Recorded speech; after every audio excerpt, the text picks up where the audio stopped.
one of the co-authors of the paper that I'm trying to present today, Professor Cristobal K. Okay.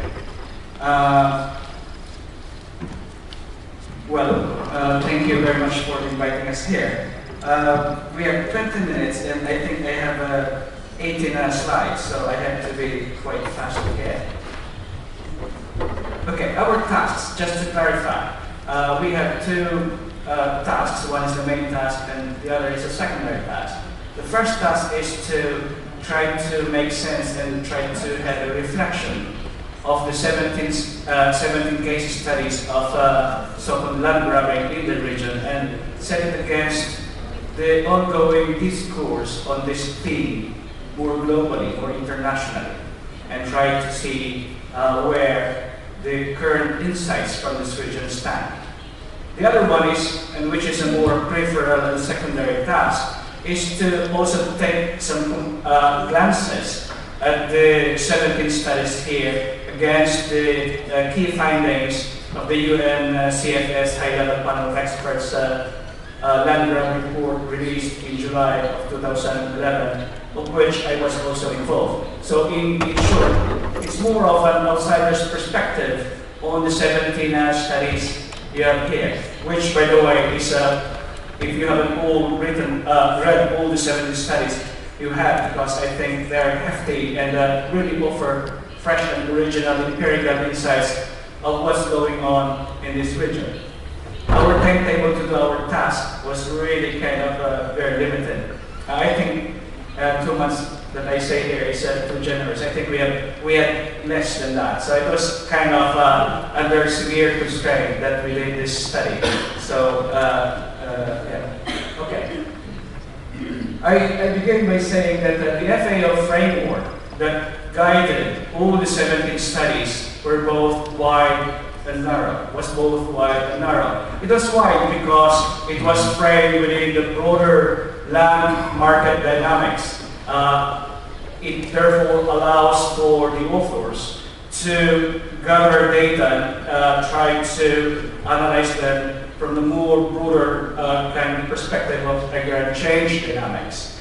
But it is also quite narrow because it is very well defined and a very strict definition of what land grab is. And that is underpinned by 3 interlinked features. One is that it should be significant, there should be a significant extent of recent large-scale land acquisitions. 2, there should be involvement of foreign governments in these land deals.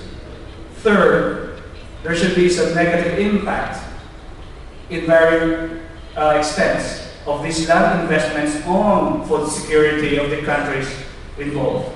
3, very important specific features that define land grab in the studies. With that, the conclusion is that land grabs occur in this region only in 2 countries, Brazil and Argentina, and doesn't occur elsewhere. So you will see in all the 17 studies there is some kind of tension because the data gathered tried to speak of something broader, something deeper, but then at the same time constrained with a very strict definitions of land grabs. So I think that's an important clarification. The problem is that if we define land grab too narrowly, we risk missing too much. So if we define it just the way, for example, this particular research defined it, then we would miss a lot of things that are happening in the actual agrarian world. The problem of defining it too broadly, on the other hand, risks losing a lot of the crucial, distinctive features of what is going on today. So the challenge is how do we consider it given these 2 potential risks? For us, instead of searching for a very strict definition, we thought that, which is more descriptive, we thought that pulling out key defining features, not definition, but defining features would allow us to be more analytical and would guide us more and try to make sense of what's happening here on the land front. So that's what we did. And we have 6 defining features that I would go very rapidly, 7, I mean. that guided our analysis of the 17 studies. First, there should be relatively large-scale acquisitions made through long-term land lease, purchase, and or a variety of other institutional arrangements ranging from contract growing schemes to supermarket contracts and to reforestation and other large-scale conservation. I think that speaks to what we have in 17 studies. Second point, the objective and or result of which is large-scale extraction, and the key word here is extraction of land, water, and other closely related natural resources through the production of food and non-food goods. Third, and involving either the capture of or shift in control, and the key words are capture of or shift in control over the meaning, use, and purpose of land, water, and other closely linked natural resources. Fourth, involving a variety of investors, natural persons, and corporate, private, public, and public-private investment groups, domestic and foreign. Fifth, involving lands in a wide variety of agroecological conditions, productive lands, to forested uplands. Sixth, and across diverse property rights regimes, be it private lands, community, or state public lands. The first 6 key features, if we take a look at that, then we will see a lot of land grabs, but still wouldn't be able to identify the distinct feature of what is happening in the current moment of history. And so we go to the 7th feature, which brings us to this specific moment of history, which is the basic transaction is linked to the recent changing character and dynamics of the global food energy regime, which is marked by the convergence of 3 crises, at least 3 crises. One is the global food fuel complex, the changing dynamics there, going more for a pool-centric regime with multiple centers of power, with the rise of BRICS and many of the middle-income countries mixed with multi-directional flows. It's no longer just the traditional food regime based on both sides of North Atlantic. 2, it should be linked to environmental protection concerns. We heard about the phenomenon of green grabbing and all these things. It should be also related to that. And finally, to financial crisis, financial investment shifting out of stock markets into safer investment like land. So those are our key analytical guide to look at the 17 case studies. Using that, to complement the narrower definition of the FAA used for this research, we concluded 11 points, key points, that we thought are important insights that could link up what's happening in this region to the broader phenomenon happening elsewhere in other regions. I'll go very quickly on the 11 highlights of our findings. One is that the extent of land grabbing in the region in terms of number of countries involved and area covered is wider than previously assumed. More generally, its possible implication globally is that it will also indirectly kind of imply that the assumption that much of the land grabs in the world today occurs, at least 70% of which occurs in Africa, might relatively change with the current kind of reflection of the extent of this phenomenon in this region. But again, it's still quite a challenge to actually quantify it. And we really kind of shy away from the business of quantifying how many hectares of land were grabbed in the world at a given moment, because that gives us the problem of coming up with defining how can we quantify something that we have difficulty defining. Second, land grabbing occurs across land property rights regimes. In the global context today, in the global discourse, we always hear in the dominant discourse saying that, well, land grabs occur and people are dispossessed and expelled from their land because they do not have secure land access. They do not have private property to these land resources. But it's assuming that much of the land grabs occur in public, state-controlled land resources. But what the 17 case studies show here, land deals occur across property rights regimes, private, public, state lands, community lands, indigenous communities, and also in a variety of mechanisms from outright purchase to land leasing and contract growing schemes. Although I think the scale of private lands involved here compared to other countries, regions elsewhere, is relatively higher. Third, there are 4 types of land investors in this region. International, the phenomenon. Second, the phenomenon Transnational investors. Third, domestic national investors. And fourth is the fuzzy category of very difficult to identify and determine kind of way. The last point is more of the blurring of categories by nationality, because these are companies where it's very difficult to pin down where their origins are, and this is part of the financialization of this land investments phenomenon. So you will see in the 17 reports, we will see a lot of companies based in Cayman Islands and Panama, which are known tax havens. By international comparison, the region is different from the process in Africa, where at least the reported dominant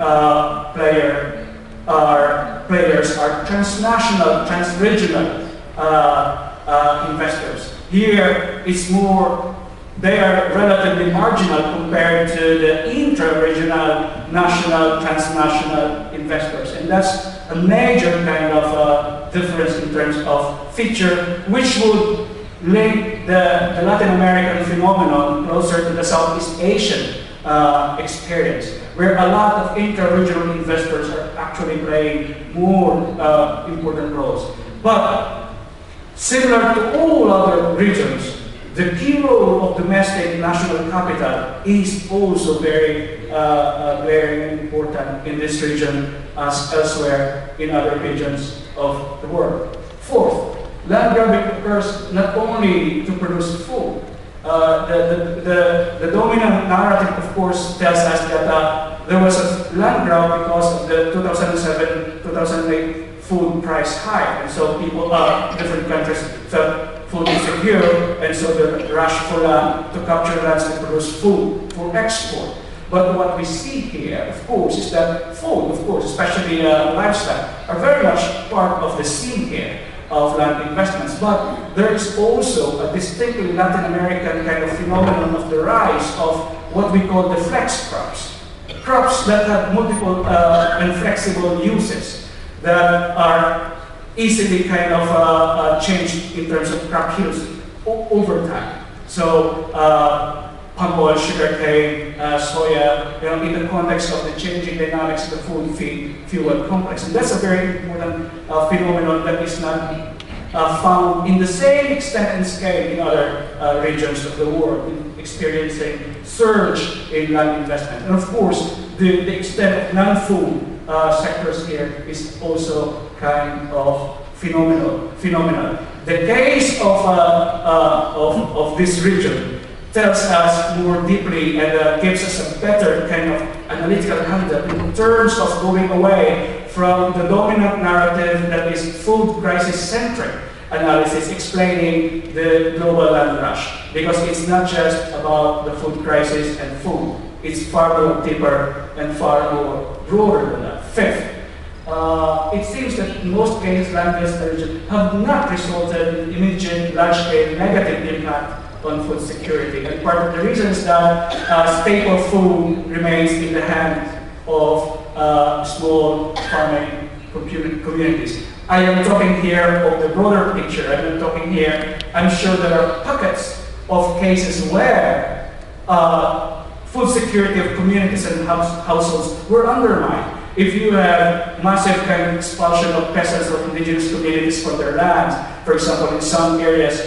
of Afro-Colombia, then for sure there will be some negative impact on the food security of the households and communities. But more broadly, as compared to other regions, you don't see the scale and problems we see, for example, in Africa, in terms of having a very negative impact on the food security of countries that are already food insecure in the first place, that are embarking into food production for export, which doesn't make much sense. We don't see much of that kind of problematic situation here, at least not based on the 17 country studies we saw. Sixth, the dominant narrative on land grabs is that they say that most of the land grabs occur and the negative impacts occur because they are normally carried out in countries of transition from that are of fragile character, fragile states and weak states, though post-conflict situations. We always say Brazil and Argentina, for one, are very different from Rwanda or DRC in terms of political conditions.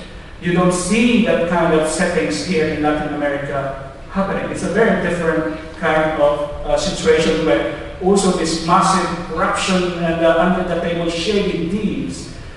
We don't see that kind of extreme cases, for example, in Africa or in post-Soviet Eurasia happening here in Latin America, or not at least in the way we read the 17 studies proves. 7. There's also, of course, no consensus between state and civil society organizations and farmers organizations about what's happening or about land investments. But the state played a key role in all these land investments, most especially in trying around the issue of marginal, available, and empty lands narrative. And we enumerated there how exactly they perform this task. But it's also the fact that we observe, based on the reports, 17 studies, that while there are pockets of oppositions from farmers groups, indigenous communities, and civil society organizations against it, by and large, it is generally thin, weak, uneven, and inconsistent opposition. And there might be, and this is similar to many different regions, and there are different explanations for this, including the fact that many of the sites of land grabs on the one side are different on the other side on the mass base of organized social movements. 8. Land use change.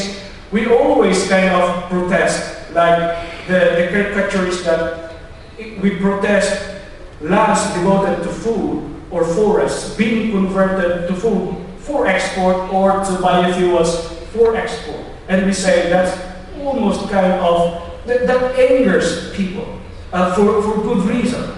But what we see here in Latin America, based on the 70 studies, it's a far more diverse and multi-directional flows of land use change. And it's not just that caricature. 9. The dominant, sometimes casual narrative is that land grabs result to land dispossession. Well, those are two different phenomena and processes. And in this region, reading on the 17 studies, it's not very much a significant process where land deals resulted in the expulsion of peasants from their lands. There are, again, important pockets in different countries, but as a regional phenomenon, compared, for example, to what is happening in Africa or in places like Cambodia, you don't see that scale. I'm almost finishing now. The 10th is that, well, I'll come back to this slide with the concluding slide. 11. This phenomenon is both old and new. Of course, land grabs and expansion to the frontier is never new in this region. The history of this region is the history of bringing in new land from the land frontier into agricultural production, always. But there are new features of this renewed rush for land in this region, similar to other regions elsewhere in the world. One implication of this rush in land investments is to bring older public action frameworks like land reform. Never in the moment of history that land reform and the distributive reforms become just as important. But we wonder, because many of the land deals also in this region and other regions of the world they occur in settlements and communities who were beneficiaries of earlier land reforms. So to say that the problem is land grabs, the solution is land reform, doesn't really square the problem. It doesn't make much sense, because many of the land grabbing deals occur in land reform communities. So I think it challenges us to think deeper and more broadly and more creatively on what can we do to maneuver in public action in this very complex and newer kind of relationship. My our final reflection point, our final slide is this. If we are thinking about, well, what is to be done? Whether we are in the ministry, or we are a peasant or a farm worker movement, or we are NGO research or academic researchers, what is to be done? How do we make much sense of these things? Because we also don't want to say no to land and agricultural investments. We all know that that is also a very necessary kind of process. But we ask, under what terms, under what conditions do we want these land investments to occur? And we have this typology. Of course, typology is just a representation of ideal types. They don't normally represent the actually existing real world, but it helps us explore analytically type A and type H. Those are the two extremes. Type A, there are 3 columns. Questions about changes in land property relations. The second column is about food security. The third column is about the impact on ecologies, the biophysical atmosphere of the world. And we say type A is the dream world, is the world we all want. We want land investments, but we want it there. It should be redistributed with democratic access to land resources. But we also want it to be producing food for all, and not just food for the few, to paraphrase the Mexican scholar Gerardo Otero. And then it should also have a sustaining and more kind of ecologically nurturing impact. The opposite pole is what we all kind of are scared and protest, which is it's reconcentrating access and control over land resources on one side. It's not even producing food for all. And it has a massive negative impact on the biophysical environment.